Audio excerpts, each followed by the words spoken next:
오늘은 일본의 대이변을 예측했던 영국 BBC 기자가 한국이 결국 포르투갈에 승리한다고 분석한 이유를 살펴볼까 합니다. 카타르 월드컵 일본 경기를 보신 분들은 기적이 현실로 일어나는 장면을 목격하신 겁니다. 전반 11분에 실점을 허용하고 스페인은 점유율 17대 83을 가져가며 일방적인 공격 축구로 일본을 압박했지만 결국 승자는 일본이었습니다. 후반 3분, 후반 8분에 각각 골을 넣은 일본은 수비 축구로 돌아섰고 결국 스페인의 파상 공세를 물리치고 조 1위로 16강전에 진출했는데요.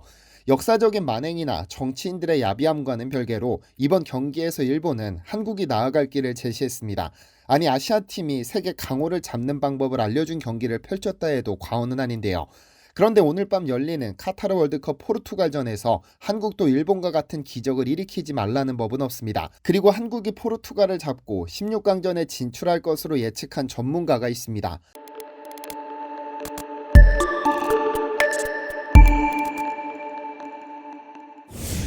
안녕하세요. 디스멘터리입니다.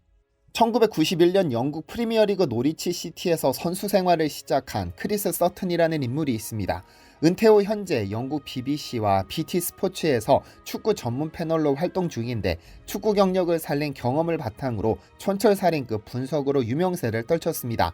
그가 확실히 전 세계 언론으로부터 노스트라다무스라고 불리기 시작한 건 올 카타르 월드컵입니다.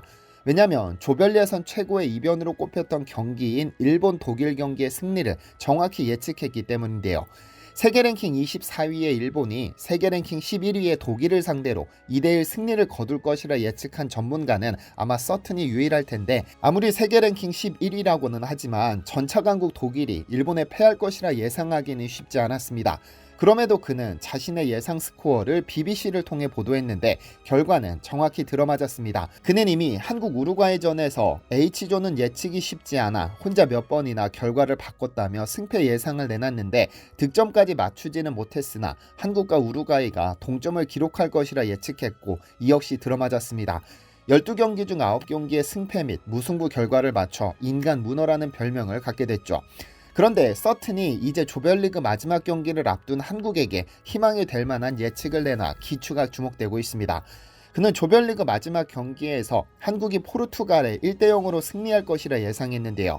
단순히 감으로 예상한 것은 아니고 그 나름의 분석이 깔려 있습니다. 즉 이미 포르투갈은 16강 진출이 확정된 상황이지만 여전히 1위 자리를 고수하지 못할 위험은 있습니다.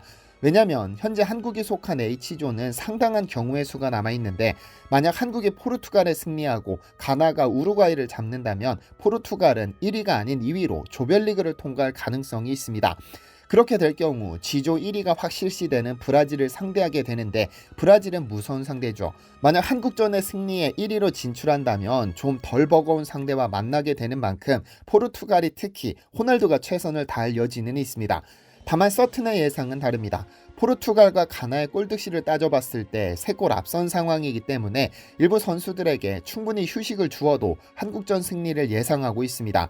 물론 페르난도 산토스 포르투갈 감독은 16강전에서 브라질을 만나지 않기 위해서는 한국전에서 큰 선수 구성 변화 없이 최선을 다하겠다고 밝히기는 했지만 이는 어디까지나 언론 인터뷰용 대답에 불과하기 때문에 실제 선수 구성은 뚜껑을 열어봐야 알 수 있습니다. 단 하나 예상 가능한 것은 호날두는 100% 출전할 것이라는 점입니다. 마지막 월드컵인데다 워낙에 경기 욕심이 많아 만약 출전시켜주지 않는다면 또 엄청난 후폭풍이 일어날 테니까요. 그렇다면 객관적으로 볼 때 한국의 16강 진출 가능성은 얼마나 될까요? 사실 상당히 어렵다는 것이 중론이기는 합니다. 영국 통계 사이트 538는 지난 29일 각 대표팀의 16강 진출 확률을 공개했는데 한국의 16강 진출 가능성은 9%로 나타났습니다. 당시 아직 탈락이 확정되지 않은 30개 팀 가운데 뒤에서 네 번째를 차지했죠. 하지만 공은 둥글고 결과는 경기가 끝나기 전까지 알 수 없습니다. 더구나 한국은 이미 지난 2018년 러시아 월드컵 최종전에서 전력 100%로 끌어올린 독일을 상대로 2대0 승리를 거뒀고 독일을 F조 4위로 강등시켰었죠. 이변이 포르투갈전에서 나오지 말라는 법은 없고 어려워 보일수록 더 강한 상대일수록 투혼을 발휘하는 민족인 만큼 오늘 열리는 마지막 경기에서 꼭 승리해 16강 진출에 성공하기를 응원하겠습니다. 사실 개인적으로 이번 경기에서 가장 기대되는 선수는 대표팀 막내 이강인 선수입니다. 슛돌이 시절에 이강인 선수를 TV로 지켜본 저는 늠름하게 성장한 그의 실력을 상당히 신뢰합니다. 비록 벤투 감독이 평가전에서 그를 기용하지 않았으나 우루과이전, 가나전에서 교체 투입되자마자 경기의 흐름을 바꿔놨고, 가나전에서는 투입 직후 조규성 선수의 골을 어시스트하기도 했는데요. 이미 외국 전문가들은 한국의 키플레이어로 이강인을 여러 차례 꼽았습니다. 가나전을 앞두고 영국의 옵타는 우루과이전에서 교체로 투입된 이강인은 두 번의 중요한 패스를 성공시켰고, 이는 누구도 기록하지 못한 수치라면서 가나전에서의 이강인 활약을 기대하게 만들었습니다. 그리고 실제로 가나전에서 교체 투입된 그는 투입 직후 정확한 크로스로 첫 골에 일조했는데, 이번 포르투갈과의 경기에서는 선발로 출전해 월드컵 데뷔골을 기록할 것으로 예상해봅니다.